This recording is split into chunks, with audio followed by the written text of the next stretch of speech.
Prove ao Senhor de Deus falar comigo essa semana sobre um quarto tema que eu queria trazer para os irmãos, em cima de Hebreus, capítulo 11, versículos 1, 2, 3 e 6. Eu queria pedir aos irmãos que, mesmo tendo aí a colinha ali atrás, vou pedir até para o pessoal aí da mídia colocar a versão NAA, para a gente ler a mesma versão, Nova Almeida Atualizada, 2017. Os irmãos abram a Bíblia, né? Façam as anotações ou o aplicativo no celular, como eu também uso, né? Mas que a gente possa manusear a palavra. Os irmãos sabem que o meu sermão ele procura ser expositivo, né? Da gente percorrer o texto e trabalhar em cima do texto. Então é muito importante que os irmãos permaneçam com a Bíblia aberta. E nós vamos falar hoje sobre fé. O fundamento da fé. E temos uma palavra da parte de Deus profunda para falar sobre esse assunto, e eu creio que a igreja, no geral, precisa muito trabalhar isso dentro dos seus corações, assim como no meu. Hebreus capítulo 11, versículo 1, vai dizer o seguinte: ora, a fé é a certeza de coisas que se esperam, a convicção de fatos que não se veem. Pois pela fé os antigos obtiveram bom testemunho. Pela fé entendemos que o universo foi formado pela palavra de Deus, de maneira que o visível veio a existir das coisas que não são visíveis. Versículo 6. De fato, sem fé é impossível agradar a Deus, porque é necessário que aquele que se aproxima de Deus creia que Ele existe e que recompensa os que o buscam. Vamos orar? Querido Deus, amado Pai, pedimos a revelação da Tua palavra, pedimos a Tua misericórdia, pedimos a Tua graça sobre as nossas mentes e corações. Ajuda-nos, ó Senhor, a entender essa palavra e que ela fique gravada na tábua dos nossos corações, aquilo que vem do alto. Use a minha boca, Senhor, para decretar, para que o Teu povo possa ser edificado, a Tua igreja edificada, e possamos transbordar dessa fé por onde nós passarmos. É o que nós oramos e agradecemos em nome de Jesus. Amém. Glória a Deus. Amados, a fé, de fato, é um dos princípios mais interessantes citados na Bíblia. Ela é o fundamento de toda a caminhada cristã. E sem ela, conforme lemos no texto, é impossível agradar a Deus. De fato, percebemos ao longo da caminhada que, quando não nos movemos por fé, todas as obras da carne passam a nos assolar, uma a uma, até naufragarmos na fé. Romanos 14, 23, na parte B do versículo, vai dizer assim: tudo o que não provém de fé é pecado. O contexto da carta do apóstolo Paulo aos Romanos, no capítulo 14, ele estava falando dos escândalos e daquele que se escandaliza por se privar de algum tipo de alimento. E ele estava fazendo todo um arcabouço teológico para falar sobre como o comer, o beber deve ser para a glória de Deus, mas que também nós não devemos escandalizar o nosso irmão, ou seja, dentro do princípio da fé e dentro do princípio da comunhão dos irmãos, nós precisamos preservar a fé e a comunhão juntas, né? Ou seja, eu como de tudo, crendo que foi Deus que me deu tudo. O outro, o apóstolo Paulo vai usar esse contexto, só come legumes, ele crê que assim glorifica a Deus. Um se priva de algumas coisas e faz para a glória de Deus. Outro come de tudo e come para a glória de Deus. Mas ele diz: se eu me alimento e faço qualquer coisa com dúvidas, olha o texto aí, o que ele faz não provém de fé. E tudo que não provém de fé é pecado. Hebreus 11, eu não preciso dizer, irmãos, que é um dos meus textos preferidos na Bíblia. Eu amo ler Hebreus 11, eu leio de vez em quando, eu leio ele todo, relembro, porque fala profundamente ao meu coração. Em especial, a parte de Abraão. Quando ele diz que Abraão, ele quando saiu da sua terra por fé, né? Ele vislumbrou a terra prometida, e Hebreus ele já usa uma linguagem que ele não está falando da Canaã terrena, ele já está falando do céu. E como que Abraão, de alguma forma, tivesse tido algum vislumbre do que é céu. Davi, se eu não me engano, no Salmo 51, quando ele, agora eu não posso não ter certeza se é o Salmo 51, tá, irmãos? Quando ele está falando do pecado cometido com Batseba, em certo versículo ele diz: restaura-me a alegria da tua salvação. Como que Davi sabia de salvação se Jesus ainda não tinha vindo à terra? Assim como é que Abraão sabia de cidade celestial se ele nunca tinha visto o cumprimento da revelação em Cristo Jesus? Alguns vão citar algumas possibilidades, como a de teofania, a representação de Jesus na figura do anjo do Senhor no Antigo Testamento, mas eu não quero entrar nesse mérito aqui, eu só quero dizer que Hebreus 11 vai dizer que Abraão nem se lembrava mais, já preguei sobre isso aqui na igreja, né? Nem se lembrava mais da terra de onde saiu, mas ele estava aguardando a cidade que tem fundamentos. E morreu sem entrar nela, mas morreu crendo. Isso toca muito no meu coração. Porque eu não sei se nessa geração nós vamos ver a volta do Senhor, João. Mas eu tenho certeza de uma coisa: nós precisamos morrer crendo nessa volta. E Romanos 14, 23, quando Paulo vai dizer tudo que não provém de fé é pecado, eu não sei na tua vida, mas no meu coração tocou profundamente. Queria pedir, irmão, para você não prestar atenção em ninguém agora não, tá? Presta atenção na palavra. Sai do Facebook, do WhatsApp, do jogo, pelo amor de Deus. Deixa Deus falar no teu coração. Presta atenção na palavra. Em Romanos 14, 23, tudo que não provém de fé é pecado. Eu falei, meu Deus do céu. Ele diz, até quando eu como algo com dúvidas, eu estou pecando, porque eu não estou fazendo isso na certeza da fé. Eu estou fazendo isso com algum tipo de dúvida no meu coração.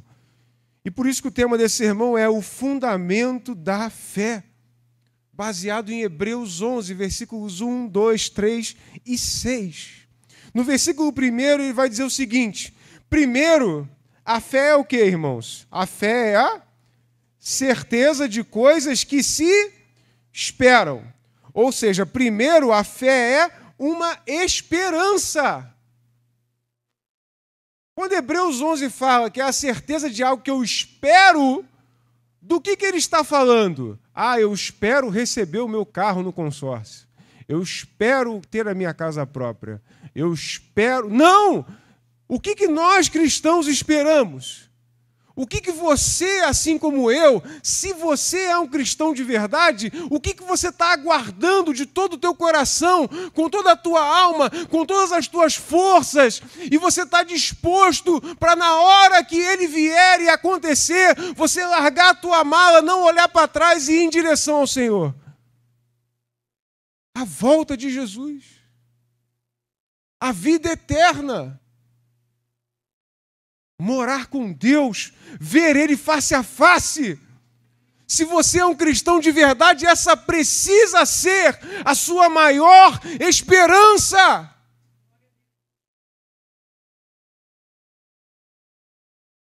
E muitos cristãos, se é que ainda são, têm vivido sem essa esperança.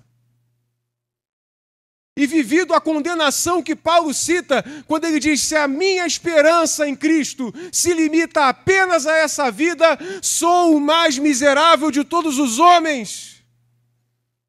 Porque a fé é uma esperança, é a certeza de coisas que se esperam. O que eu espero? Uma promoção no trabalho? Deixa eu te dar uma notícia: o teu trabalho não vai com você para o céu.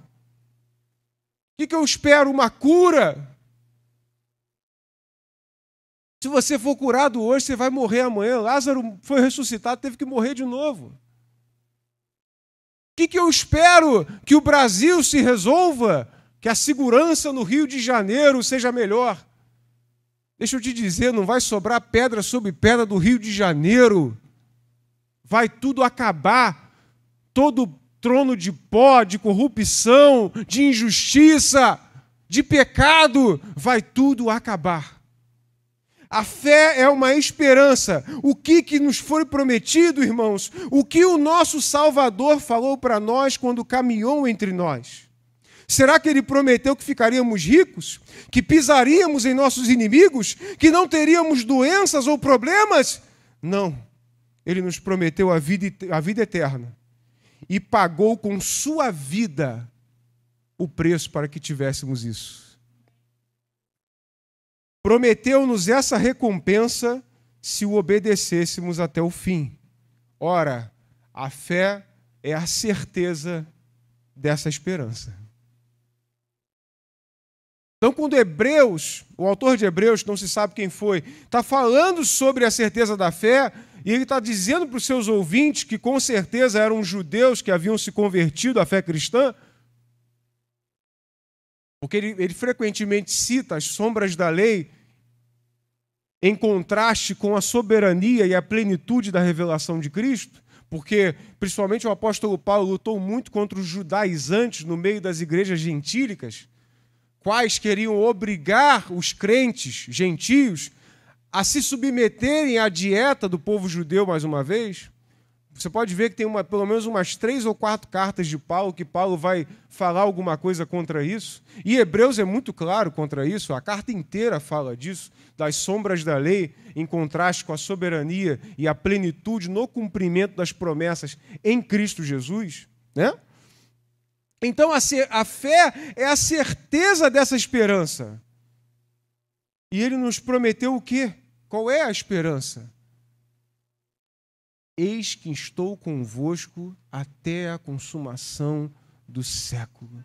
Eu vou, mas vou deixar o Consolador, o Paráclitos, o Espírito Santo. Ele vos lembrará de todas as coisas que eu tenho dito. Ele vai restaurar em vocês, ele vai animar vocês nessa esperança. Ele não vai deixar vocês naufragarem na fé. A fé é a certeza dessa esperança. O princípio desse sermão e do texto de Hebreus é: se eu não espero a volta de Jesus, a minha fé não vale de nada. Eu vou naufragar.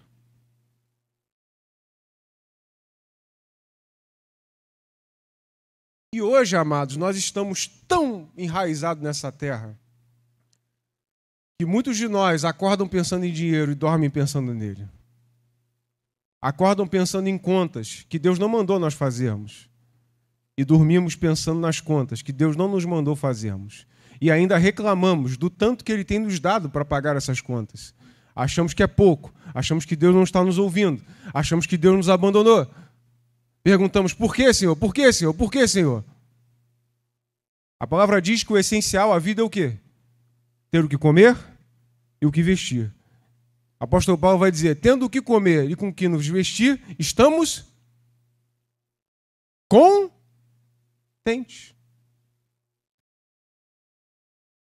Tem alguém nu aqui hoje? Tem alguém com fome? Pode até ter, né? Vai ter comida em casa, né? Contente. Cadê a alegria? Ah, Senhor, o banco está me ligando. Quem mandou? Quem mandou? Ah, não, pastor, mas você não sabe. Aí o pessoal falava, né? Antigamente você tinha 10 filhos, hoje com dinheiro de 10 você não tem um. É claro, né? Fizeram uma indústria em cima do filho. Uma indústria.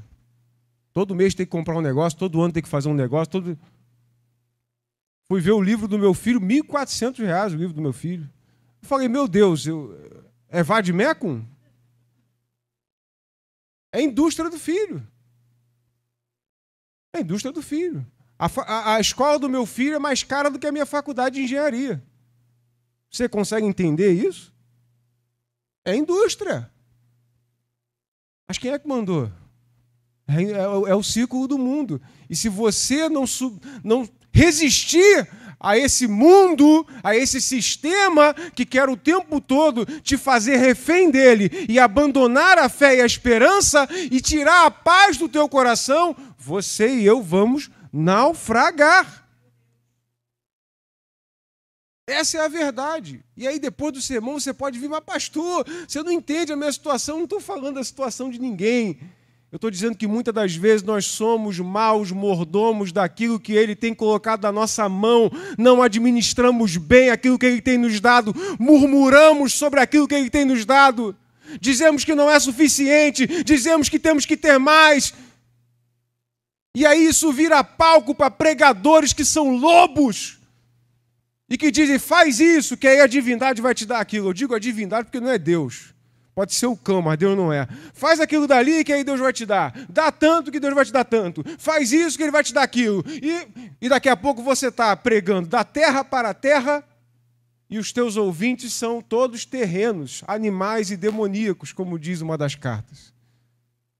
Porque nós estamos só cogitando as coisas da terra e paramos de olhar para o céu. O apóstolo Paulo, quando vai citar os inimigos da cruz de Cristo, é muito interessante. Quando a gente pensa assim, quem são os inimigos da cruz de Cristo? Ah, já sei, pastor. São aqueles que desenham pentagramas invertidos no chão e usam a capa preta, né? E andam por aí fazendo feitiços, né?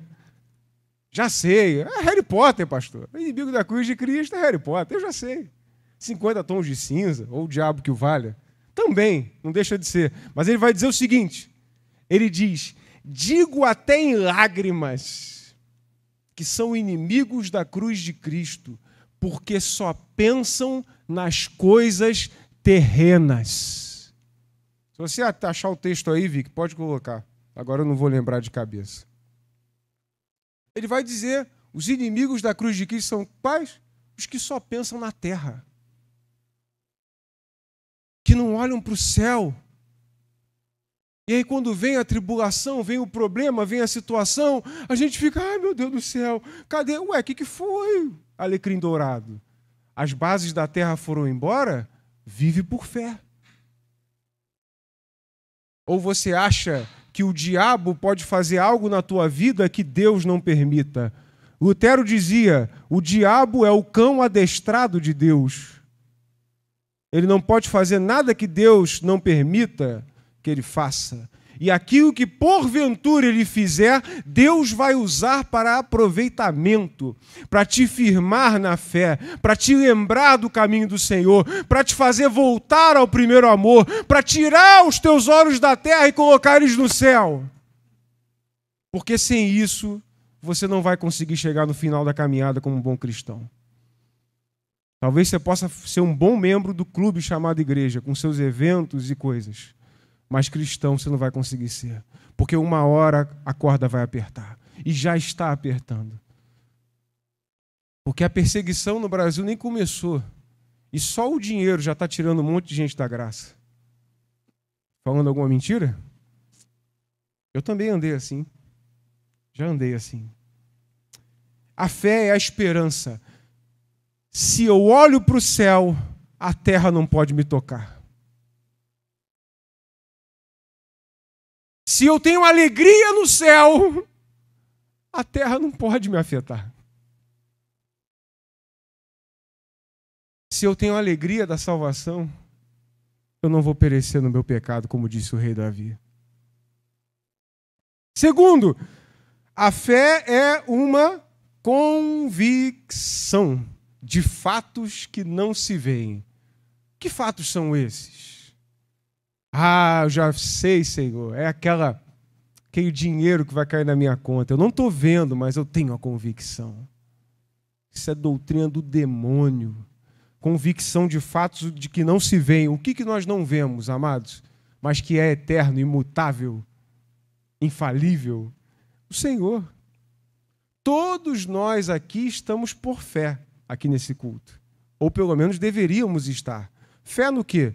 No Deus que nós não vemos, mas que criou todas as coisas, qual nós não precisamos de cientista nenhum para nos fazer dar alguma evidência de que existe Deus. Eu não me perco nisso. A Bíblia diz que Deus criou os céus e a terra, e Deus criou os céus e a terra e acabou. É fé. Eu não preciso de... Encontraram lá o átomo que diz que... Não preciso disso. Deus diz que criou, e acabou. É fé. Convicção de fatos que não se veem. Eu creio que Deus existe. Eu não vi Jesus, mas eu creio nele. Pessoas perderam suas vidas dizendo, eu vi Jesus e não posso negar. Pagaram com suas vidas para que essa mensagem pudesse chegar até nós. É a convicção de fatos que não se veem. Eu não vi Abraão, eu não vi Isaac, eu não vi Jacó, eu não vi Elias, não vi Ezequiel, não vi Isaías, não vi nenhum deles, mas eu creio nessa história, que é a história da redenção. Deus não tem plano B, Deus tem o plano A, e esse plano vai ser o mesmo até o fim da vida. Reinos, governos, tiranos, nada pode mudar os planos de Deus. Convicção de fatos que não se veem. Nós não vemos Deus, mas sabemos que Ele existe. Não estávamos presentes na criação, mas sabemos que Deus criou todas as coisas. E não uma mera explosão, como os inteligentes desse mundo dizem, né? Nunca vi explosão criar nada. Alguém já viu uma explosão criar alguma coisa? Só cria entulho e destroço. Até onde eu sei, né? Big Bang, eu fico com Deus. Cremos em todas as histórias bíblicas, cremos que Jesus é o Filho de Deus, cremos na história da redenção, cremos no único Deus, Pai de Abraão, Isaac e Jacó. E pode ter certeza que o mundo aguarda pessoas que tenham fé nesse nível, porque elas vão precisar de pessoas que tenham fé nesse nível, para que as levante e lhes dê alguma esperança que vá além dos tronos de pó dessa vida. João 20, versículo 29, logo após Tomé tocar nas chagas, Jesus lhe disse, você creu porque me viu? Bem-aventurados são os que não viram e creram. O que quer dizer bem-aventurado, amado? Feliz. Feliz é aquele que não viu e creu. Eu não vi, mas eu criei. Deus abriu meu coração. Como nós cantamos esse hino, me toca muito. Palavra de Pedro. Esse discurso é duro, Senhor. Jesus vira para eles e diz, e aí, vocês vão me abandonar também? E Pedro diz, para onde nós iremos? Só tu tens as palavras de vida eterna. O caminho que o Senhor está dizendo é difícil, mas não tem outro caminho. Mas Deus não fará, irmãos, que esse caminho estreito, que essa porta apertada, seja uma vida de tristeza na tua vida. Ele não vai deixar que seja dessa forma. Mas você vai ter alegria e satisfação e contentamento em situações, ou já teve, pode contar o testemunho aqui, em situações inimagináveis. Tenho certeza que se eu abrisse aqui para testemunhos, muitos teriam. Eu sei os momentos mais difíceis da minha vida em que Deus me deu um contentamento fora do comum, que eu não teria se eu recorresse à ciência, que eu não teria se eu recorresse aos filósofos desse mundo, aos sábios desse século. Eu só tive esse alívio, esse contentamento, esse descanso, porque eu recorri ao único Deus, Pai de Abraão, Isaac e Jacó, Pai de nosso Senhor Jesus Cristo. Versículo 2. Pela fé os antigos obtiveram o quê? Bom testemunho. Ou seja, eles tiveram bom testemunho porque eles foram caras legais, é isso? Obtiveram bom testemunho porque foram obedientes. É isso? Não, primeiro veio a fé, depois a obediência. Porque sem fé eu não consigo obedecer. Por eu ser almas muito boas desde o nascimento, obtiveram bom testemunho. Não, pela fé obtiveram bom testemunho. Abraão foi o cara que quando chegou no Egito falou, Sarai, diz que você é minha irmã, que você é bonita demais, senão se contar que é minha esposa, eles vão me matar para ficar com você. Esse era Abraão, pai da fé. Jacó eu não preciso nem dizer. Né? ou tantos outros, Elias, Davi, não preciso dizer. Quanto eles foram falhos, mas tiveram fé.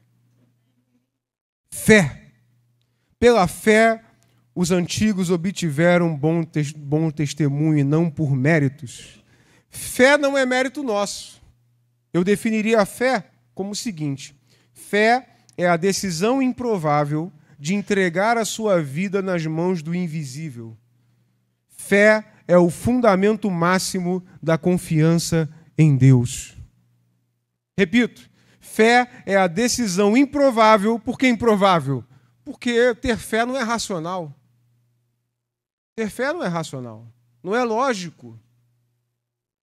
Algum lógico, algum cientista, um ateu, fé em Deus, está vendo Deus por acaso? Cadê Deus? Cadê Jesus? O que Jesus fez?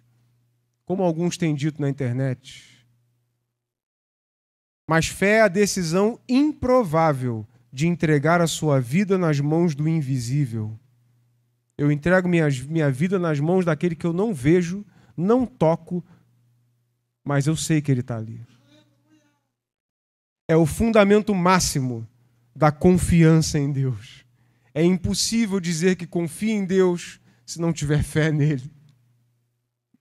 Todos os chamados heróis da fé que serão citados posteriormente no livro de Hebreus capítulo 11 não foram citados por serem perfeitos ou infalíveis, mas sim por crerem em Deus e em suas promessas, mesmo contra todas as circunstâncias e problemas. Assim, a fé é a decisão de não confiar mais no eu, mas no Deus que governa a história.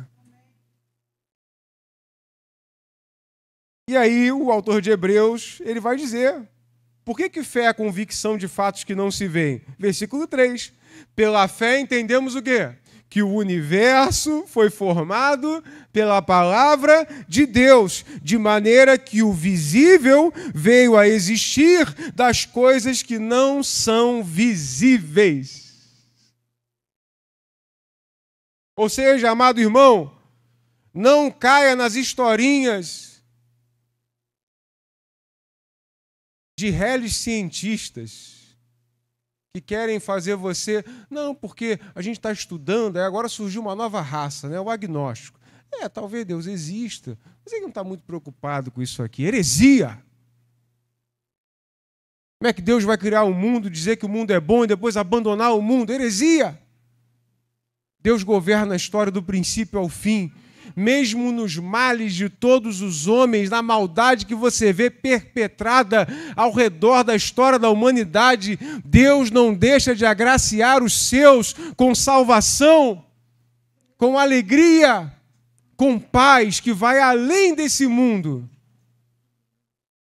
Parábola do rico e do Lázaro. Lázaro foi mendigo e sofreu até o fim da sua vida. Mas no final das contas, irmão, no porvir, Lázaro está lá consolado, no seio de Abraão, descansando eternamente. O sofrimento acabou. Mas o rico, qual muitas das vezes nós temos algum tipo de raiva, né? Viveu a vida dele no trono de pó, desfrutando de tudo que era bom e sem consciência de pecado. Mas quando morreu, percebeu que a vida não era só o seu trono de pó. Portanto, nunca pense que por alguém estar sofrendo, e existe muito sofrimento no mundo, que Deus abandonou. Não, Deus não abandonou, não. A recompensa, o galardão, a promessa está de pé. E assim que nós fecharmos os olhos nessa vida, vamos abrir no reino dele. Vamos abrir no reino dele.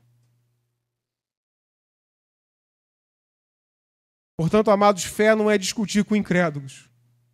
Não é perder tempo com cientificismos. Seremos chamados de fanáticos por causa disso? Jesus foi chamado de Beelzebu. É um pouquinho pior que fanático. Mas Jesus estava errado? O próprio povo dele, em uníssono, disse: crucifica Jesus. O povo estava certo? No final das contas, ele ressuscitou. E a todos os que creram foi dado o poder de serem feitos filhos de Deus. Cremos então que o visível só existe porque o invisível o criou. Invisível com letra maiúscula, porque é o Deus. Portanto, sem o invisível, jamais veríamos ou tocaríamos em nada. Deus precisa ser o nosso fundamento, senão falharemos em compreender o mundo e vamos desanimar se nós olharmos somente para o que é visível. Vejam as notícias. Por que o nosso país está desse jeito? Por que não temos segurança? Amados, é evidente que o homem é totalmente culpado por aquilo que faz. Mas em tudo isso existe a mão de Deus. Aonde, pastor? Ele quer que nós nos voltemos a Ele. E você não confie mais quando você estiver andando na rua, quando você vê uma viatura de polícia parada. Mas você confie no Senhor que guarda a tua vida. Pastor, está tirando isso da onde? Uns confiam em carros, outros em cavalos. Nós, porém, confiaremos e nos gloriaremos no nome do Senhor dos Exércitos. Se eu acho que a minha segurança está dependente da polícia, eu deixei de confiar em Deus para confiar na polícia. Algum vai dizer aqui, né? Não vai dizer aqui, porque aqui todo mundo é crente. Né? Ah, pastor, eu vou deixar minha casa destrancada, então... Não, você não vai tentar o Senhor teu Deus. Mas você vai ter que sair de casa. E você mora no Rio de Janeiro. Desculpa te dizer. Se você não confiar em Deus, pode ter certeza, Deus está tirando todas as nossas bases humanas. Deus está tirando os carros, Deus está tirando os cavalos, Deus está tirando os governantes que parecem estar do nosso lado para que a gente confie nele. É fé. Não tem nada para você se agarrar. Não tem coluna, não tem viga, não tem chão, não tem nada. É fé. Ou tem ou não tem. Pastor, mas está difícil para mim. Calma, irmãos. Nós temos um Deus a quem clamar. Certa vez, quando os discípulos perguntaram, Senhor, quantas vezes devo perdoar um irmão? 70 vezes? 7 vezes? Ele diz 70 vezes 7. Qual é a resposta dos discípulos? Meu Deus, escola dominical. Aumenta-nos a fé. Aumenta-nos a fé. Mas nós precisamos dela, irmãos. Ele diz, se for como um grão de mostarda, você pode tirar um monte de lugar. Você não precisa de muito. Um grão, você já tira uma montanha do lugar, Jesus está dizendo. Ele diz, se a fé transbordar do seu ser, de modo que essa fé invisível entra na tua vida visível, ele diz, meu irmão, a montanha vai sair do lugar. Creia nele de todo o seu coração. Deus quer que nós nos voltemos a Ele e venhamos a parar de confiar em instituições e poderes humanos. A sua vida está nas mãos de Deus. Jesus vai dizer, até os fios de cabelo das nossas cabeças estão contados. Não temos o que temer. Não costumo fazer isso, mas pode dizer para alguém que está perto de você, você não tem o que temer. 300 e tantos não temas na Bíblia, não tenho o que temer. Toda vez que eu tenho medo, irmãos, eu peço perdão a Deus. Falo, Senhor, me ajuda a ter fé, eu não preciso ter medo. O Senhor está comigo, o Senhor está do meu lado. O Senhor não me abandona, o Senhor é o Emanuel, o teu Espírito habita em mim, o Senhor me deu poder para vencer o pecado. Não há nada que aconteça que esteja fora da tua provisão e da tua soberania. Eu não posso ter medo. Não posso. A sua vida está nas mãos de Deus, irmãos. Versículo 6. Versículo 6. Estamos terminando. De fato, sem fé é impossível agradar a Deus. Por quê? Porque é necessário que aquele que aproxima de Deus creia que Ele existe e que recompensa ou é o galardoador daqueles que o buscam. Aqui chegamos no checkmate. É o famoso ou vai ou racha. O autor nos faz a declaração derradeira. Sem fé é impossível agradar a Deus. Não tem como eu confiar no carro e no cavalo e dizer, pô, Senhor, estou te agradando? Não. Você agrada a Ele quando você não tem nada onde se agarrar e você confia em Deus. Quando não tem outra saída a não ser confiar. E nós estamos vivendo em tempos, irmãos, que muitos cristãos, eu me incluí nisso há um tempo atrás, estão confiando tanto nos seus ganhos e nas suas contas e nos seus cargos que Deus começa a tirar tudo. Sabe por quê? Porque você é filho. Se fosse um ímpio, alguém que está destinado à destruição, ele ia deixar. Deixa, isso aí não dá. Mas você que é filho, ele vai tirar tudo o que você tem confiado, para você confiar nele. E aí, quando você confiar nele, talvez ele te restitua tudo. Talvez ele te restitua tudo. Mas eu não quero que chegue ao ponto de eu ter que perder mais para me apoiar na fé. Porque eu sei que Deus é meu Pai. Todo mundo aqui que tem filho, ou já teve filho pequeno, sabe disso. Quando a gente tem que corrigir um filho, dói mais na gente do que no filho. O coração treme, o corpo gela, mas a gente sabe o que a gente precisa fazer. Deus é a mesma coisa. Ele diz que não tem pensamentos de mal, mas de paz. Mas ele também disciplina aqueles que ele ama. E a disciplina é para aproveitamento, para que possamos continuar firmes na fé. Está passando por um deserto, saiba que Deus está com você nesse deserto. Aprenda as lições do deserto, você vai sair mais rápido dele. Aprenda as lições do deserto, você vai sair mais rápido dele. Acredite, isso é verdade. Ou seja, é impossível sem fé agradar a Deus. Ele ainda diz o porquê. Ele diz assim, porque aquele que se aproxima de Deus... Agora, olha que interessante, irmãos. Como é que alguém vai se aproximar de Deus sem ter fé? Já pararam para pensar nesse texto? Como é que alguém se aproxima de Deus, que não vê, sem fé? Através dos sinais visíveis de Deus. A igreja. Ele diz, pode ser que alguém se aproxime de Deus, venha até a igreja, entre por essas portas, mas está acreditando na comunidade, está acreditando no pastor, nos pastores, ou na estrutura, ou naquilo que ele ouviu que Deus pode dar. Ele diz, aquele que se aproxima de Deus precisa crer que ele existe e que recompensa os que o buscam. Ou seja, eu posso até me batizar sem ter fé. Eu posso até tomar uma santa ceia sem ter fé. Eu posso até frequentar a igreja sem fé, que é um lugar que eu me sinto bem. Mas se eu creio que ele existe, muda tudo. Muda tudo. A coisa é diferente. Eu já olho os irmãos de outro jeito. O meu linguajar é diferente. A minha postura é diferente. Eu posso até pecar, mas nunca mais eu vou pecar em paz. Nunca mais. Ele diz, aquele que se aproxima de Deus precisa crer que ele existe e que ele recompensa os que o buscam. Aí tem dois princípios. Primeiro, precisamos crer na sua existência. E aí eu vou contar uma história que eu ouvi do pastor John Piper. Acho que eu já contei aqui. Não tem criança aqui não, né?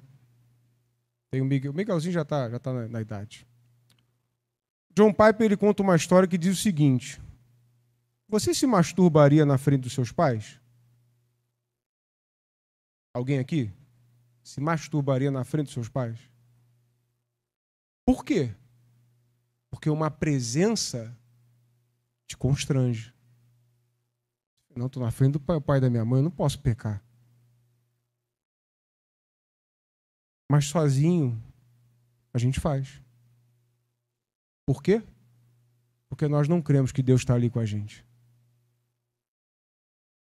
Se nós crêssemos que o nosso Pai estava ali do nosso lado, a presença ia constranger, a gente não ia fazer. Essa é a história que John Piper conta. E aí é que entra a fé. A fé é quando ninguém está me vendo, nem pastor, nem bispo, nem papa, nem ninguém. E eu penso assim, eu não posso fazer isso, porque Deus está aqui do meu lado, Ele está me vendo.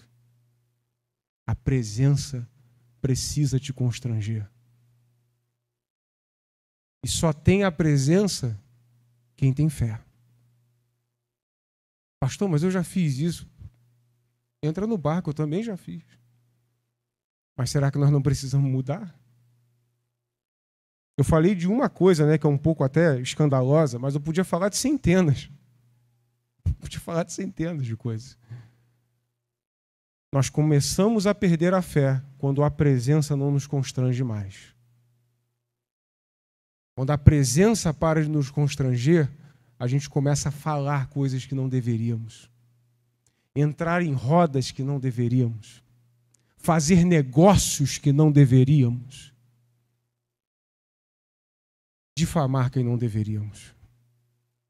E aí isso é um sinal de que a nossa fé está naufragando. As águas começaram a bater no joelho. As preocupações estão à porta. As contas estão chegando, as dívidas aumentando, e você precisa estender a mão para Jesus pegá-la, purificar o teu coração e te colocar de pé de novo. Ele diz primeiro, precisamos crer na sua existência. E aí eu acho que dá pano aí para os irmãos refletirem mais de meses sobre as coisas que nós não faríamos se a presença do Pai nos constrangesse. Eu deixo para reflexão. Mas segundo, ele recompensa quem o busca. E aí vem a parte boa. Você já ouviu alguém pregar e dizer assim, não, Senhor, tem uns louvores que eu acho que é interessante. Eu acho que o cara que escreve, às vezes, ele se acha maior que um anjo, né? Eu não sei, porque ele diz assim, não, Senhor, eu não preciso daquilo que o Senhor vai me dar, não. Não preciso, não. Não preciso de recompensa, não. Estou aqui só... Falei, meu Deus, irmão, eu quero essa fé para mim, porque eu estou buscando a recompensa, sim. Sabe por que eu estou buscando a recompensa? Porque Jesus disse que me daria. Só que sabe por que quando nós pensamos em recompensa, nós pensamos em coisas da terra? E é lógico que os músicos, eles pensam nisso quando escrevem e quando cantam, porque a gente já foi contaminado a pensar que tudo que Deus tem para nos dar é terreno. A nossa teologia, a nossa doutrina foi contaminada por pensamentos da terra, animais e demoníacos, que quando a gente fala de recompensa, de galardão, de Deus te dar alguma coisa, a gente pensa que Deus está falando de coisa da terra e Ele está falando de coisas do céu.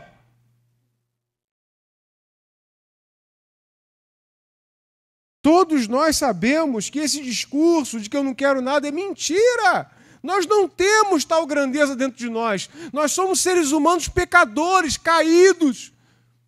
Nós precisamos da graça de Deus. Precisamos que Ele nos estenda a mão. Precisamos do seu amor. Sem Ele a gente não vive. Tem gente que diz, não, Senhor, longe de mim, eu não quero. Eu quero sim. Sabe por quê, irmãos? Porque a recompensa que Jesus quer me dar, Ele pagou com a sua própria vida na cruz. Então não menospreze aquilo que Jesus conquistou por nós com o preço da sua própria vida. Nós devemos buscar salvação, sim. Salvação importa e muito, sim. Não deixe as más teologias e heresias te enganar. Você está aqui por salvação, sim. Porque a palavra de Deus diz, não deixemos de nos congregar, Hebreus 10, 25. Antes, admoestem uns aos outros, corrijam, encorajem. Quanto mais vocês veem que o dia se aproxima, esse dia está em letra maiúscula. Que dia é esse? O dia da volta gloriosa do nosso Senhor Jesus Cristo. Você está aqui por salvação, sim. E por que você anuncia o Evangelho para todos que você encontra na rua? Porque você quer que eles se salvem também. Porque Deus quer que eles sejam salvos. Porque eles precisam disso. Assim como você precisou ouvir essa boa notícia precisa se espalhar. que eu vou à igreja, pastor? Eu busco a Deus de casa. Hebreus vai dizer, você tem fé? Então vai para a igreja. Quem deixa de congregar está perdendo a fé, irmãos. Está naufragando, pouco a pouco você vai perdendo, porque você está longe dos irmãos. A palavra de Deus vai dizer que existe uma sabedoria multiforme. Tem coisas que Deus revela para os irmãos que não revela para você. Tem coisa que Deus não revela a mim, mas revela para o Eduardo, para o Pedro, para a Yasmin, para o Lucas. Eu preciso dos irmãos. Não porque os irmãos sejam o meu fundamento de salvação, mas porque aprove Deus distribuir dons ao redor da igreja para que ninguém se julgue autossuficiente. É isso. A recompensa de Deus nós precisamos buscar para nós. Se alguém falar para mim e dizer assim, Deus mandou te dizer que vai te dar ouro, eu vou falar assim, eu recebo em nome de Jesus. Sabe por quê? Porque se Deus me der ouro, eu tenho certeza que eu vou usar aquele ouro para a glória de Deus. Mas tem ouro que vem do cão, e aí o ouro do cão vai servir só para me destruir. Portanto, peça a Ele aquilo que vem de Deus. Senhor, eu quero aquilo que o Senhor tem para mim. Aquilo que Deus tem dado para você no teu dia a dia é aquilo que você precisa. E aquilo com o qual a medida que você tem é a medida que você vai glorificar. Se você tendo mais vai continuar glorificando, e Ele sabe disso melhor do que você, Ele vai te dar para glorificar Ele. Porque o sentido maior da nossa vida não é viver para mim mesmo, desfrutando do bom e do melhor. É eu glorificar a Deus por meio de tudo que eu faço. Então nunca pense, Deus me deu pouco, Deus tinha que me dar mais. Deus tem te dado o suficiente. E se Ele quiser que você glorifique a Deus com mais, Ele vai te dar mais. Mas se Ele também quiser que você glorifique a Deus com menos, Ele vai te dar menos. O apóstolo Paulo viveu isso. Ele diz, sei viver bem em todas as ocasiões, tanto em abundância como em escassez.